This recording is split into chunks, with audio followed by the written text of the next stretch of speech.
Okay everybody, this is Mooney Dashcam. Today, at the time we're filming this incident happened 8 days ago. That's how current this is. We're talking about the murder of Orsolya Gaal. We're in Forest Hills, Queens. I'll be taking you to all the locations that involve this murder.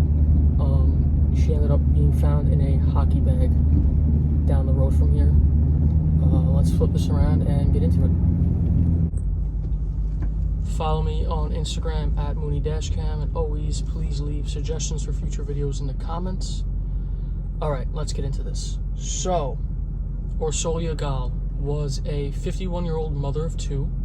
Her one son is at home, 13 years old, and her husband and other son are on the West Coast in Oregon looking at colleges.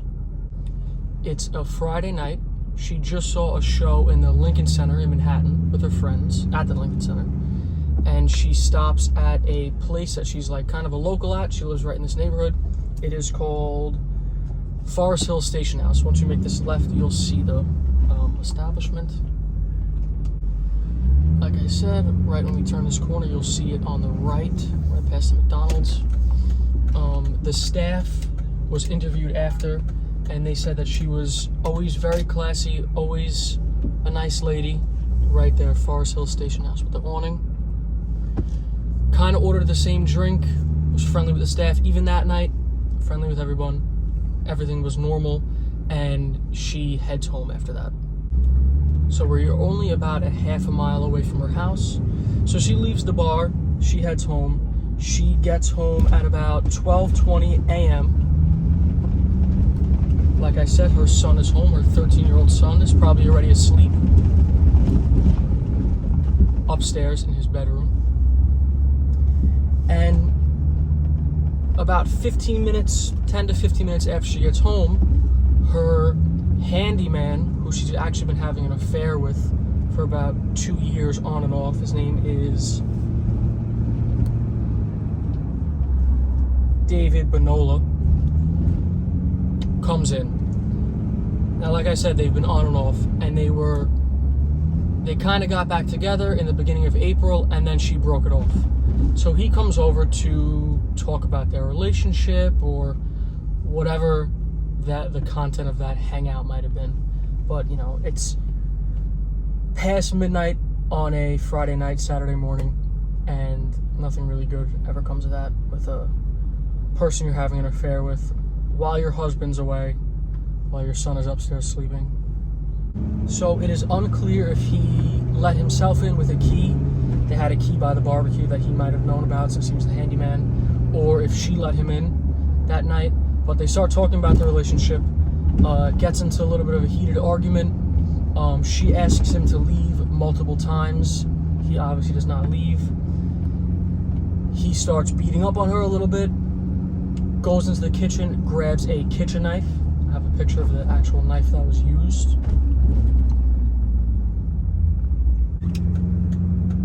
Grabs the knife and starts attacking her, cutting her throat. She is fighting back. There's defensive wounds on her hand, the medical examiner said after the fact. So she's fighting back. He's stabbing her. He ends up stabbing her 58 times in total. Stabs were in her neck, her torso, her left arm, and her hand. Them being on her hand tells them that it was a defensive wound. Okay, we are very close to the house right here. This is the block, Juno Street. I'm not going to give you the exact address, but you'll see the house. I'm going to walk by it. Now, there is a police officer outside the house. I almost said yellow. That red car you see up there, that's a police officer. Like I said, this just happened 8 days ago. They just took the caution tape away from the house. Okay, I don't want to be outside this house too long. I don't know if the family's home. Don't want to bother anybody.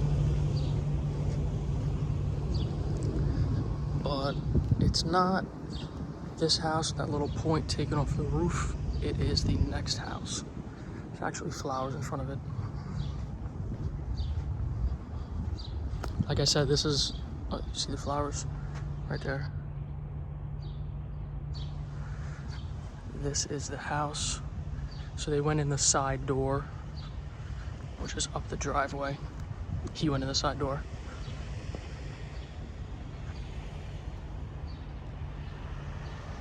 It's a horrible thing that happened. As you can see, it's a very quiet neighborhood, very nice neighborhood, Forest Hills. It's a nice section of Queens. Say hi to the truck over there. For Gaal was stabbed 58 times in the neck, torso, and left arm. Police say based on wounds to her palm and inside her fingers, she tried to fight off her attacker. All right, back to the truck. We'll continue the story. He actually stuffs her body inside one of the son's hockey bags. Mind you, the youngest son is upstairs at the time, having no idea this is going on. Stuffs her body into one of the son's hockey bags and rolls it about a half a mile through the neighborhood. I'll add a picture of where he was caught on a Ring camera rolling it. Have a little bit of footage from over there too. All right, back to the truck. So I don't know what took him so long to devise this plan, but he said he got rid of the body so the family wouldn't have to see it. I wish I could drive you the exact path that he went, but there's a bunch of one-ways and do not enters and stuff, so I can't take you the exact route. But he heads down this road and makes this right at the stop sign. Now he's actually leaving a trail of blood while he does this. That comes into play later in the story. He makes this right, I believe, onto Askin Avenue. I'll show you on the map. He makes this a left, which I cannot make. Goes down the road one more block past 74th Avenue, makes a right onto 75th. On 75th Avenue, he gets caught on camera. I have footage from that block. Okay, we are on 75th Avenue right now. We're pulling up to where he was caught on surveillance camera at 4:30 a.m. Walking by to this house right to the left. Oh no, there's nowhere to park. All right, we'll pull up to the end of the block. We'll walk back.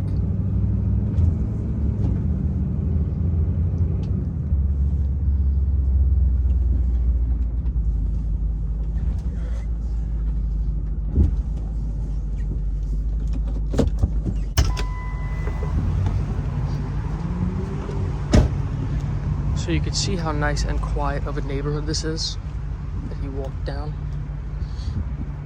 Yeah, bother the neighbors here. It's always fun.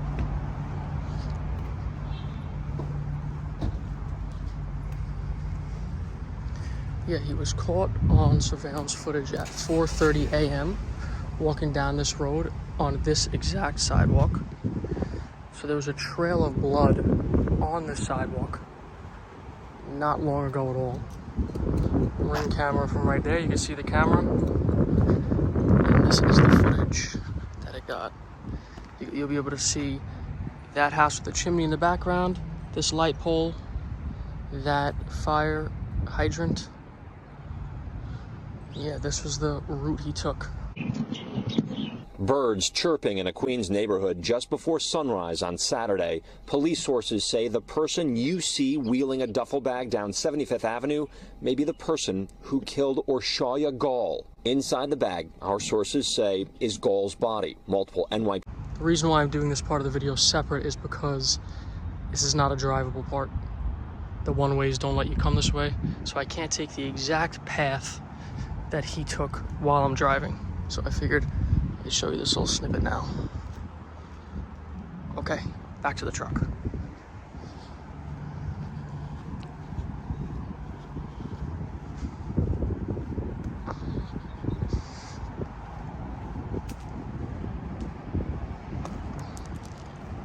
Could you imagine walking down the street with a body in a hockey bag? Like, he was on this exact sidewalk right here. Crazy to think about. Then he makes the left onto Metropolitan Avenue and he goes and dumps it. We'll head over there. Like I said, when I was on 75th Avenue, he turns onto Metropolitan Avenue. This is Metropolitan. What was that? I think someone just blew a light. It wasn't me though. I usually blow lights, but that wasn't me. Okay, so this, right past this bus stop on the left, that is 75th Avenue. So he turns from there, crosses the street, I don't know where he exactly crossed the street, maybe at this crosswalk. And then you'll see just up there he dumps the body. So you can imagine he walks to the right, past that crosswalk, onto this sidewalk, past this hydrant, past the next hydrant. Oh, I don't want to scare this jogger here, but it seems like I might have to, because it's time to go up on the sidewalk, everybody.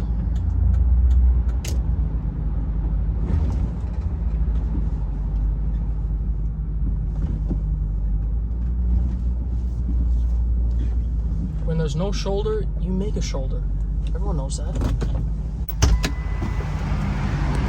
Okay. So we are on Metropolitan. By the way, fixed the grill of the truck. All right. The body was found. I don't know if it was exactly found in these woods, but all the pictures, it was found right here. You'll see that little electrical panel. Duffel bag was right here. I'll go to the angle where the crime scene footage shots were taken.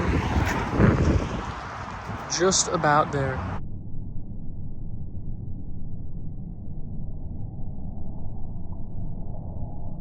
And then he dumps the body and walks through Forest Park, which this is all Forest Park.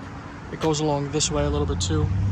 So I don't know exactly where he dumped all this stuff, but he gets rid of his blood-soaked jacket and some bloody tissues, because during the struggle of fighting, he cut his own hands.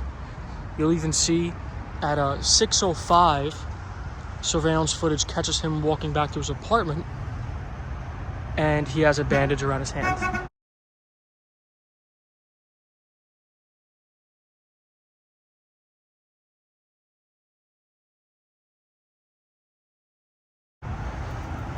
Everyone always stops when they see me film. That's why you'll hear a lot of honking at lights, because they don't go when I'm going. They don't go when they're supposed to go because they're looking at me. But, like I said, that's where the body was. Caught at 6:05 walking home. So he walks past that Ring camera at about 4:30, drops the body here, goes through the park, dumps his jacket and some tissue paper, bloody tissue paper, and then gets caught on surveillance at 6:05 walking into his apartment. Pretty crazy events. I'm gonna give you more on when he got arrested, what exactly happened. Let's get back inside the truck.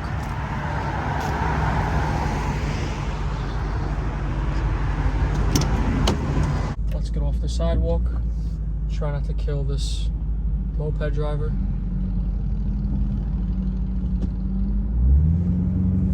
I don't want to have someone else making a story about me, how I killed someone while I was making a video. Alright, so, like I said, it gets home at around 6:05. Just about 2 hours later, at 7:50 a.m., a man walking his dog finds that body, okay? And the dog actually had like a strong scent and decent tracking capabilities, so he called the police. He waited there for the police to come. And the police and him together followed the blood trail back to the house. About a half a mile back to the house.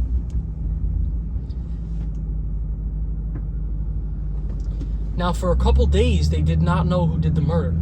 So there's actually, I took a picture, the flyers are still up. There's actually these flyers posted up, $3,500 reward for anyone who knows what happened to this woman. Body was found in a bag. Terrible, terrible. But yeah, they were panicking for a little bit there. So this happened on a Saturday, early morning, Friday night. He ends up not volunteering, but I'm sure they approached him and he went with them without having to get arrested to go get questioned, and he pretty much gave himself up. He gave somewhat of a confession, gave incriminating details, and early Thursday morning, he gets arrested. He actually took her phone and texted the husband stuff about a previous crime. I wish I knew exactly what was in those texts, but I can't find it. I read one article, but I don't really believe this, that it said your whole family is next. I don't fully believe that for some reason. But yeah, while he was being investigated, he said that he went to City MD for the cuts on his hands, and then they sent him to Bellevue Hospital because they said the cuts were too deep, they couldn't handle them. City MD is like a walk-in clinic, these urgent care type clinics that are popping up everywhere. Then when they went through his garbage at his house, which normally need a search warrant for, but if the sanitation picks up your garbage first, they don't need a search warrant to search it from the Department of Sanitation. So they did it that way, and they found his blood-soaked boots, and then also blood-soaked bandages from probably after he went to the hospital and got all bandaged up. He is facing 25 years to life for tampering with physical evidence, criminal possession of a weapon, and second-degree murder. He is supposed to appear in court April 26th. By the time this is posted, that will be tomorrow, April 26th. His house is 104-18 114th Street, South Richmond Hill. 44-year-old David Bonola, the murderer.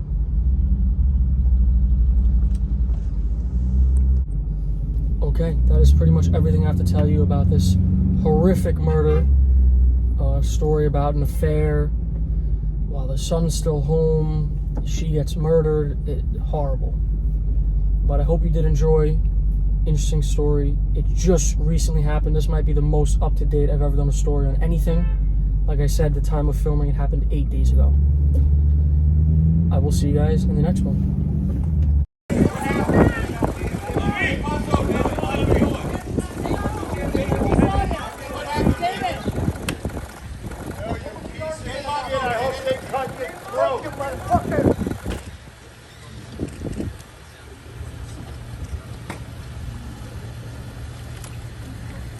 What happened, David? David?